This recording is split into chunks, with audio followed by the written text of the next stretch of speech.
사도신경 하심으로 오늘 기도회 시작하도록 하겠습니다. 나는 전능하신 아버지 하나님 천지의 창조주를 믿습니다. 나는 그의 유일하신 아들 우리 주 예수 그리스도를 믿습니다. 그는 성령으로 잉태되어 동정녀 마리아에게서 나시고 본디오 빌라도에게 고난을 받아 십자가에 못 박혀 죽으시고 장사된 지 사흘 만에 죽은 자 가운데서 다시 살아나셨으며 하늘에 오르시어 전능하신 아버지 하나님 우편에 앉아 계시다가 거기로부터 살아있는 자와 죽은 자를 심판하러 오십니다. 나는 성령을 믿으며 거룩한 공교회와 성도의 교제와 죄를 용서받는 것과 몸의 부활과 영생을 믿습니다.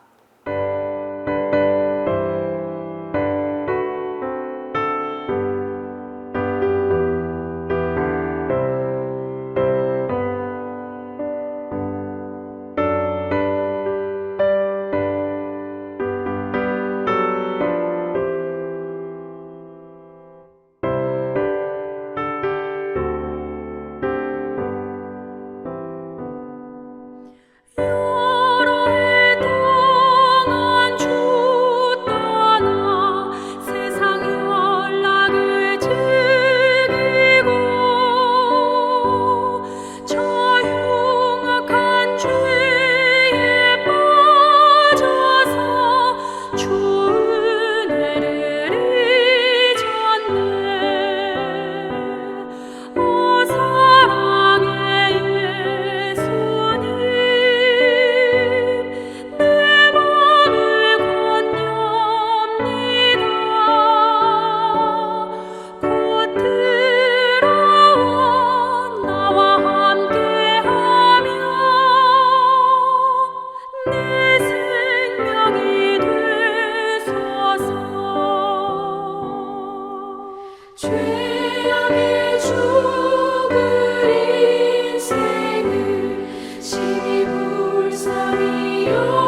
순종하면 주가 사랑해 주시리라.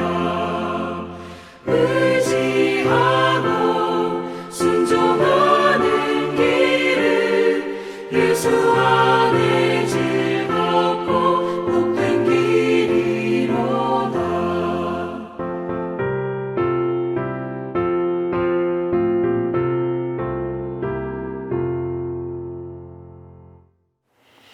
오늘 우리에게 주신 하나님의 말씀은 요나 1장 1절에서 6절입니다.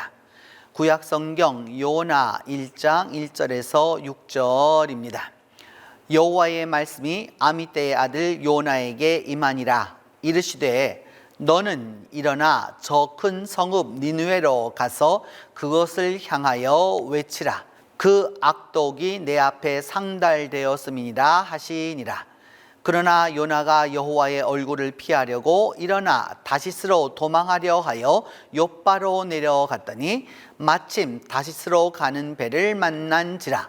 여호와의 얼굴을 피하여 그들과 함께 다시스로 가려고 뱃삭을 주고 배에 올랐더라. 여호와께서 큰 바람을 바다 위에 내리심에 바다 가운데에 큰 폭풍이 일어나 배가 거의 깨지게 된지라. 사공들이 두려워하여 각각 자기의 신을 부르고 또 배를 가볍게 하려고 그 가운데 물건들을 바다에 던지니라. 그러나 요나는 배 밑층에 내려가서 누워 깊이 잠이 든지라. 선장이 그에게 가서 이르되 자는 자여 어찌함이냐, 일어나서 내 하나님께 구하라. 혹시 하나님이 우리를 생각하사 망하지 아니하게 하시리라 하니라. 오늘 말씀은 요나 1장 1절에서 6절 말씀입니다. 요나라고 하는 이 요나서는 아마 우리에게 아주 친숙한 성경 가운데 하나가 되겠죠. 어려서부터 주일학교에 다녔던 학생들은 이런 말을 많이 찬송을 했죠. 요나 고래 뱃속에서 이런 이야기도 많이 들었고 또 찬송도 했고 또 그런 일도 참 많았습니다.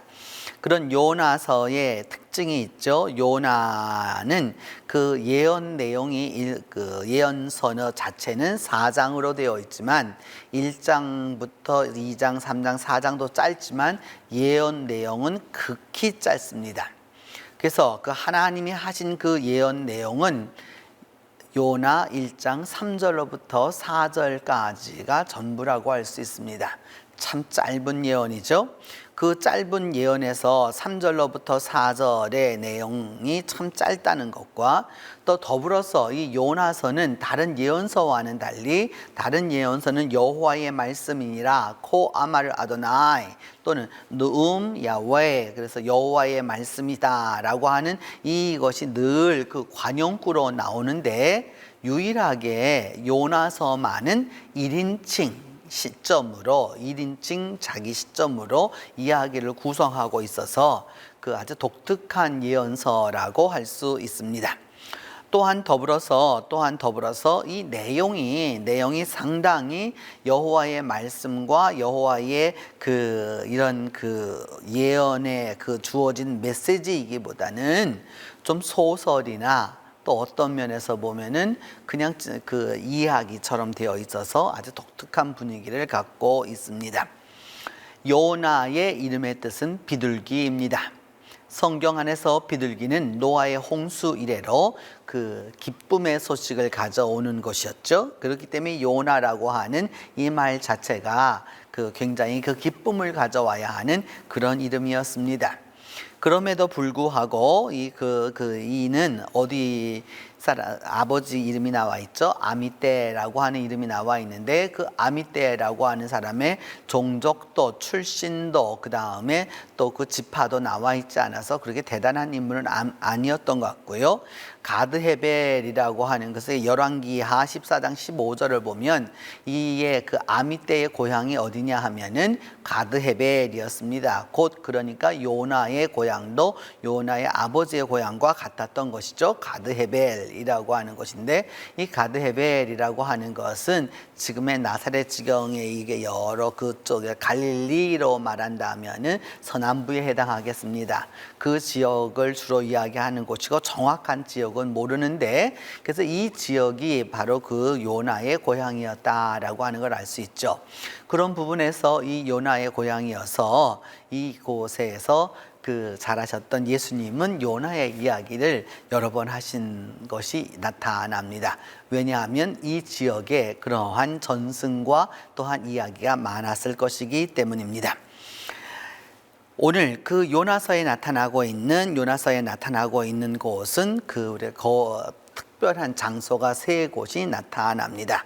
니느웨, 그리고 요빠, 그리고 다시스입니다. 니느웨라고 하는 것은 아시리아 왕국의 수도였습니다. 아시리아는 제1아시리아가 있고 제2아시리아가 있었는데, 제2아시리아는 그러니까 주전 한 800년대 또 그 어간을 중심으로 있었던 한 200~300년을 이쪽에 이 비옥한 반월영 지대를 다 통일해서 다스렸던 바로 그러한 나라였습니다. 그 니느웨는 바로 그 아수르의 수도였던 것이죠. 그래서 수도였던 바로 그 니느웨가 나오게 되고요. 요빠는 어느 곳이냐 하면은 니느웨는 육지에 있습니다. 그러니까 배로 갈 수 있는 곳이 아니에요. 배로 갈 수 있는 곳이 아닌데, 그 니느웨에 가는 그 방향에 의해서 요빠라고 하는 것은 그 지중해로 내려가는 그러니까 이스라엘 땅으로 보면은 서편에 있는 곳입니다. 그래서 그 지중해로 나아가서 니느웨의 반대편으로 가는 항구 도시가 바로 요빠였습니다. 다시스라고 하는 것은 그러니까 동쪽으로 보면 그 이스라엘에서 보게 되면 동쪽으로 니느웨가 이렇게 있다면, 다시스는 서쪽으로 이만큼 있는 곳이었습니다. 그러니까 서로 반대되는 그러한 지역이었다라고 하는 것을 우리는 알 수 있습니다. 그런데 이때에 하나님께서 하신 일이 있었죠. 요나에게 말씀하는 바는 무엇이었느냐 하면 일어나라 라고 했죠. 쿰 이런 단어를 쓰고 있는데, 일어나라, 그래서 일어나서 가라 또 말씀하시죠. 가라 라고 하는 가가지고 외치라 라고 이렇게 말씀하고 있습니다. 아주 보다 더 정확하게 말씀드리면은, 너는 일어나 저 큰 성읍 니느웨로 가서 그것을 향하여 외치라 라고 이렇게 말씀하고 있습니다. 그러니까 가서 너는 일어나서 큰 성읍 니느웨로 가서 그들에게 향하여 외쳐라 라고 이렇게 말씀하고 있는 것이죠. 일어나라 라고 하는 이 말씀에 대하여서, 일어나라 라고 하는 것은 여러분 그냥 앉아있다라는 뜻도 되지만은 하나님의 말씀을 들고 간다라고 하는 측면에서 우리가 일어나 가라 라고 하는 말과 같은 것이죠. 그래서 일어난다 라고, 일어나서 라고 말을 했는데, 요나는 어느 쪽을 선택했느냐? 일어난 것이 아니라 요빠로 내려가는 길을 선택했습니다. 요빠는 지중해 해변에 있는 것이죠. 지중해 해변에 있기 때문에 내려갈 수밖에 없는 것입니다. 그리고 가라 라고 말씀하셨죠. 니느웨로 가라 라고 했는데, 그 니느웨로 가는 것이 아니라 어디로 가는 걸 선택했느냐? 다시스로 가는 것을 선택했습니다. 다시스로 가는 것을 선택해서 그 다시스로 가는 그 반대 방향으로 갈 뿐만 아니라 또 어떻게 하였느냐? 배 밑창으로 내려갔습니다. 일어나서 가라라고 말했는데, 그 일어나서 반대 방향으로 일어났고, 그리고 가는 방향도 반대였고 내려갔습니다.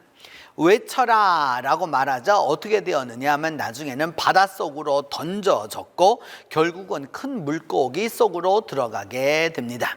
이와 같은 현상이 벌어지게 되자 결국 요나는 하나님의 말씀에 불순종하게 되는 것이죠.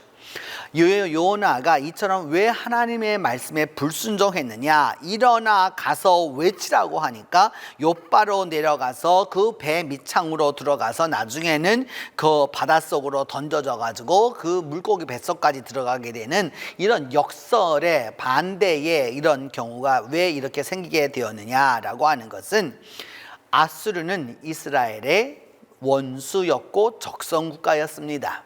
꼭 우리나라 사람들이 그 일본 사람들을 싫어하는 거하고 아주 비슷하다고 할 수 있습니다. 원수의 나라입니다. 왜냐하면 아수르에서 북왕국 이스라엘이 멸망했고, 그 북왕국 이스라엘 10지파가 멸망했었을 뿐만 아니라 그 나중에는 그 사람들을 다 10지파 사람들을 다 데리고 가서 아수르 전 제국에 다 이걸 흩어놓았죠. 이게 흩어놓음으로 말미암아서 이스라엘 10지파는 완전히 사라지게 되고 맙니다. 또 더불어서 그 니느웨라고 하는 것은 아수르라고 하는 이 원수의 나라이고, 그 원수의 나라에 가서 회개하라고 하는 하나님의 말씀을 전한다라고 하는 것은 아주 위험한 일이었습니다. 왜? 니느웨에는, 아수르에는 그 신이 따로 있기 때문입니다. 아수르 제국을 다스리는 신들이 있고요. 그 다음에 아수르 제국의 주신이 있고요. 그 다음에 그 주신을 위해서 또한 주신 그 이외에 여러 신들이 있어서 그 신들이 전체가 다 있는데 거기 와서 여호와의 그 말씀을 전한다라고 하는 것은 목숨을 내놓고 하는 일이었기 때문입니다. 그리고 세 번째로 가장 요나가 불순종했던 것은 바로 이 이유 때문입니다. 이스라엘을 일컬어서 하나님은 너희는 제사장 나라라 라고 말씀했습니다. 하나님께 제사를 드릴 수 있는 유일한 나라라 라고 말씀했고, 너희는 거룩한 백성이다 라고 하는 특권과 지위를 주셨죠. 그런데 이제 니느웨에 가서, 그 원수의 나라에 가서 이것을 전하게 되면은 어떻게 될 것이냐?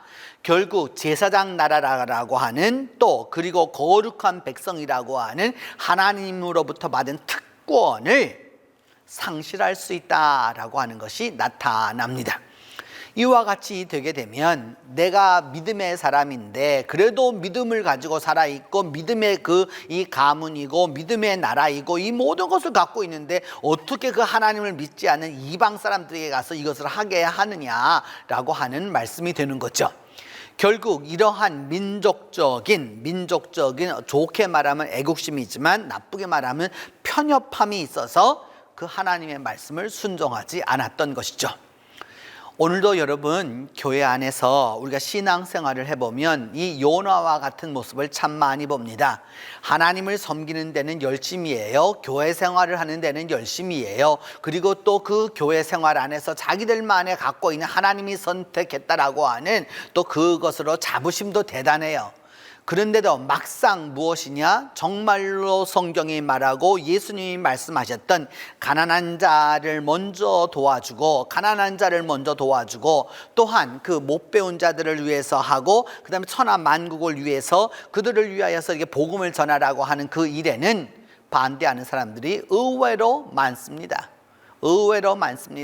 가난한 자를 도와주고 억울한 자를 도와주고 여러분 이런 노숙인들을 도와주자라고 하는 일들을 얘기해 보면 오히려 반대하는 사람들이 교인들 가운데 의외로 많습니다. 교인들 가운데도 어려운 사람이 많은데 뭐 그렇게 그런 노숙인들, 쓸데없는 노숙인들을 도와주느냐라고 하는 사람도 참 많은 거고요. 이게 참 많은 거고요. 두 번째는 우리나라도 아직까지 100% 이렇게 기독교화가 안 됐는데 무슨 선교가 돼가지고 외국에 나가서 이렇게 복음을 전해야 하느냐라고 말하는 분들도 꽤 있어요. 여러분 또 그런 부분도 있고, 더불어서 뭐냐, 우리 교회 안에 교인들끼리는 잘 지내지만은 교회 바깥에 있는 사람들한테는 아무 상관없는 것이죠. 교회 바깥에 있는 사람들이 굶어 죽는다고 해도 교회 안만 이렇게 잘 지내면 된다라고 생각하는 것이죠. 지난 한 30-40년 동안 우리 한국교회가 꼭 이와 같은 길을 걸어왔습니다. 무엇이었느냐? 우리만 하나님의 선택된 자녀라고, 우리는 하나님의 선택된 자녀라고, 또 그리고 하나님의 선택받은 민족이라고, 또 그리고 하나님이 우리나라를 축복하신다라고 말하면서 오직 한국만, 한국 교회만 잘 되기를 바랐던 것이었죠. 그래서 말씀을 전하라고 하니까, 그리고 그래 돌보라고 하니까 오히려 그 일을 하지 않았고, 또 그래서 결국 뭐냐, 그것을 거부했던 것이죠. 결국 이와 같은 모습 속에서 뭐냐, 나만이 순수하고 나만이 잘 되어야 된다라고 하는 이 어리석음이 있었던 것이죠. 이것 때문에 오늘 우리 한국교회가 오늘날 이와 같이 어려움을 당하게 된 것이죠. 여러분, 믿음은 편협해지는 것이 아니라 포용하게 되는 것입니다. 믿음은 좁아지는 것이 아니라 넓어지는 것이에요. 믿음이라고 하는 것은 속 좁게 자기들만 이렇게 하겠다는 것이 아니라 드넓게 다 넓혀서 누구든지 다 함께 할 수 있도록 하는 것이 복음의 능력입니다. 그런 부분에 있어서 기독교인에게는 물론 조국이 있습니다. 그러나 기독교에는 국경이 없는 것이죠. 우리가 가야 할 복음은 국경이 없습니다. 우리 각자가 다 갖고 있는 기독교인들에게는 그 나라에 국적이 있어서, 조국이 있어서 그 나라를 위해서 살아가지만 그것만으로만 살아가서는 안 되는 것이죠. 옛적 우리 믿음의 선배들이 외정치하를 살아가면서 나는 조선인으로 태어나서 조선인으로 살다가 조선인으로 죽는다, 이렇게 말했습니다. 그 시대에는 그 말이 맞았는지 모르겠지만 지금은 여러분, 내가 한국인으로 태어났지만 한국인으로만 자라나서도 안 되는 거고요, 한국인으로만 살아서도 안 되는 거죠. 세계인으로 살다가 우리는 세계인으로 그렇게 나아가야 하는 것이기 때문입니다. 믿음의 길은 바로 여기에 있습니다. 요나의 문제는 바로 여기에 있었던 것이죠. 고래회 속에 들어갔느냐 안 들어갔느냐, 여러분 너무 그런 자잘한 것에 신경 쓰지 마시고요, 요나의 핵심은 어디에 있느냐, 그 지평을 넓혀야 한다는 것이죠. 신앙생활을 하면은 사람이 좀 갑갑해진다라는 말을 저는 종종 듣곤 합니다. 왜 교인들이 속이 그렇게 좁으냐라고 하는 이야기도 종종 들어요. 여러분, 우리가 믿음 생활을 한다면 이제는 좀 더 넓어지고 좀 더 포용적이 되고 좀 더 감싸 안고 좀 더 드넓은 사고를 가짐으로 말미암아 교회가 문턱이 높아서는 안 되는 것이죠. 그러니까 제가 읽은 그 예화책 가운데 하나에는 이런 것이 나와 있어요.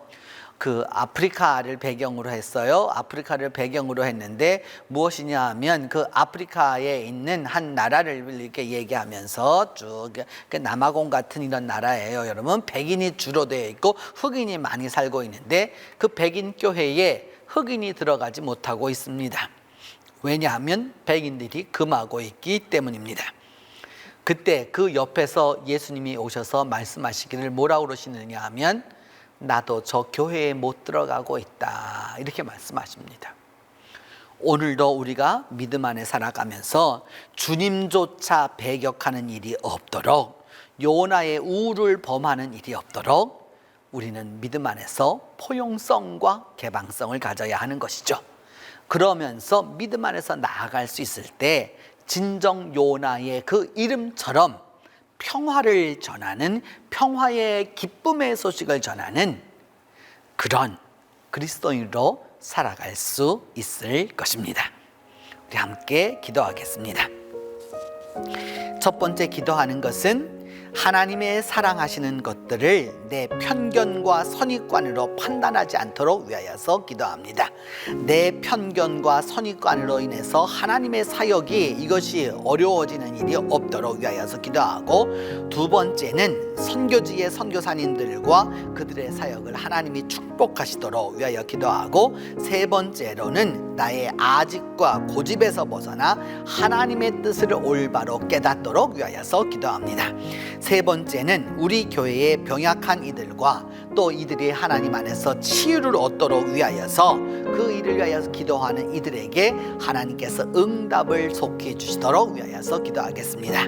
첫 번째는 하나님의 사랑하시는 것을 내 편견과 선입관으로 판단하지 말도록, 그리고 선교지에서 하나님의 사역을 감당하는 이들에게 축복이 있도록, 내 아집과 고집에서 벗어나 하나님의 뜻을 올바로 깨닫도록, 네 번째로는 병약한 이들이 치유를 위하여 기도할 때 하나님께서 그 치유의 그 축복을 허락해 달라고 같이 기도하겠습니다. 함께 기도합니다. 은혜로우신 하나님 아버지, 하나님의 사랑을 진심으로 감사하고 감사합니다. 주께서 우리를 선택하셨고 우리와 함께하고 계심을 진심으로 감사합니다.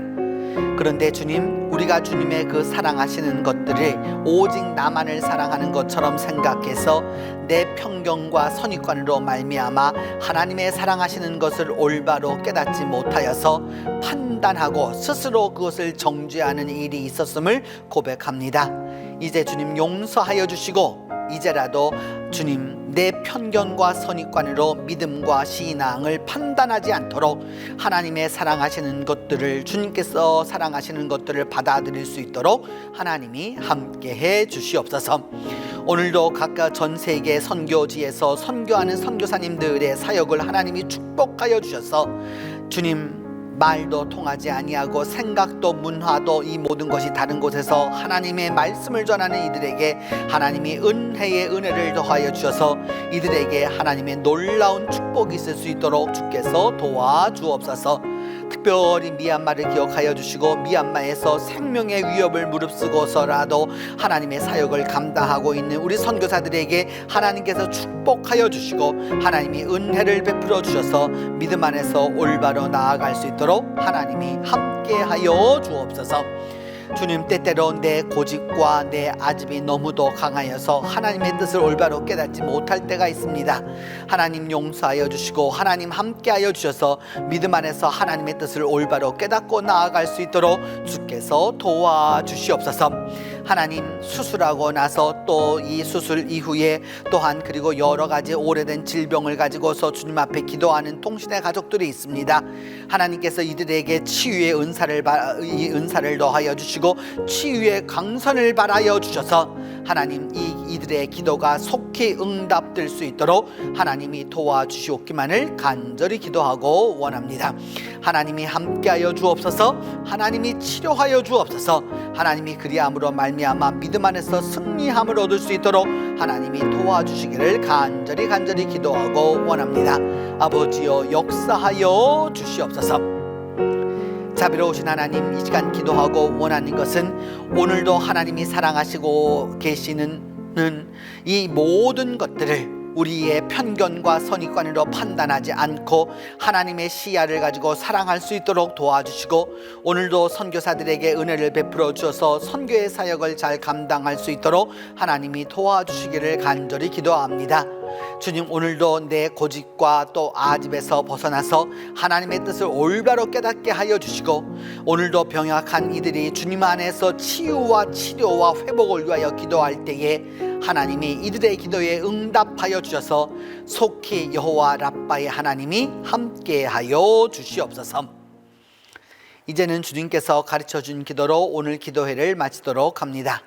하늘에 계신 우리 아버지, 아버지의 이름을 거룩하게 하시며 아버지의 나라가 오게 하시며 아버지의 뜻이 하늘에서와 같이 땅에서도 이루어지게 하소서. 오늘 우리에게 일용할 양식을 주시고 우리가 우리에게 잘못한 사람을 용서하여 준 것 같이 우리 죄를 용서하여 주시고 우리를 시험에 빠지지 않게 하시고 악에서 구하소서. 나라와 권능과 영광이 영원히 아버지의 것입니다.